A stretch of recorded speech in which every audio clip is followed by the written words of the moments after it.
भारतीय वैदिक सनातन परंपरा बहुत विशाल और बहुत विराट वटवृक्ष है। आदि अनादि काल से समस्त जीवात्मा के लिए मार्गदर्शक के रूप में ये सनातन परंपरा, वैदिक परंपरा निरंतर यत्र तत्र सभी साधकों को मार्गदर्शन करते रहा है। कुछ ऐसे खोजी अपने पिपासु प्रयत्न करते रहते हैं अपने यश, कीर्ति और धन वैभव को, पद प्रतिष्ठा को बढ़ाने के लिए कुछ न कुछ वाद विवादात्मक शब्द का प्रयोग करते हैं। तो ऐसे जो तथाकथित कुछ लोग हैं, उनसे भी विनम्रता पूर्वक निवेदन करता हूं कि हमारे समाज को, हमारे सनातन को किसी प्रकार से वाद विवाद में न लाएं और ये धर्म समर्पण का विषय होता है। सन्मुख होई जीव मोहि जबहि, जन्म कोटि अगनासहि तबहि। जब भी जीव ईश्वर के सानिध्य में आकर के अपने आप को समर्पित करता है, उसी समय परमात्मा उसको सभी प्रकार के दोष से मुक्त कर देता है। जिस तरह से आप गंगा में पवित्र दिव्य जल में आप स्नान करते ही आपका मन चंगा हो जाए, आप भोजन प्रसाद लेते ही आपका उदर प्रफुल्लित हो जाए, भगवान के शरण में जाते ही आपका जीव कल्याणकारी हो जाए।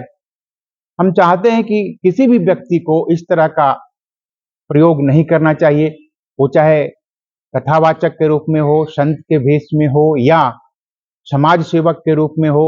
हम चाहेंगे कि शासन प्रशासन इस पे अविलंब संज्ञान ले और इसके न्यायोचित व्यवस्था से सभी को अपने अपने स्थान पर रह करके अपने अपने कार्यों में संलग्न रह करके जीवन यापन करने का अवसर प्राप्त हो। मैं निरंतर चाहूंगा कि सभी संत मिल करके इस तरह के किसी भी प्रकार का कोई भी विवाद हो, उस विवाद को शमन करके, सनातन में ही क्यों अनेकों प्रकार के विवाद उत्पन्न खड़ा होता है। यदि ये कोई तथाकथित कोई विधर्मी के रूप में पोषित हो तो उसे उस तरह से उसको दोषी या दंडित भी किया जा सकता है। हमारे माननीय प्रधानमंत्री, हमारे मुख्यमंत्री जी से भी मैं निवेदन करूंगा, हमारे संत समाज से भी निवेदन करेंगे कि इस तरह के कोई भी यदि विवाद पैदा करना चाहता हो, किसी दूसरे अन्य धर्मावलंबियों को कोई भी शब्द क्यों नहीं प्रयोग करते हैं लोग। हमारे ही राम के रूप में, कृष्ण के रूप में, राधा के रूप में, हमारे तीर्थ स्थल के रूप में हमारे गंगा को क्यों इस सब विवाद में ला करके खड़ा कर देते हैं। मैं ऐसे जो तथाकथित जो कुत्सित विद्वान अपने आप को मानने लगे हैं, इन लोगों से भी निवेदन करूंगा कि अपने विवेक को प्रभु के चरणों में समर्पित करके निरंतर भगवान के शरण में रहिए और आपका भी कल्याण होगा। इस धर्मो रक्षति रक्षितः, जो धर्म की रक्षा करता है, धर्म उसकी भी रक्षा करता है।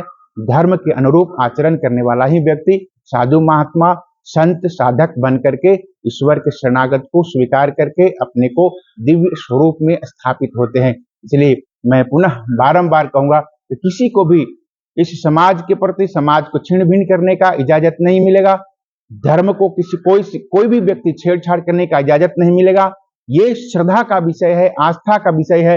राम और कृष्ण, राधा, ये सभी कहीं न कहीं एकम ब्रह्म द्वितीय नास्ति, सभी हमारे ब्रह्म हैं, ब्रह्म के रूप में हैं और सभी हमारे आत्मीय हैं, आत्मसात करने के योग्य हैं।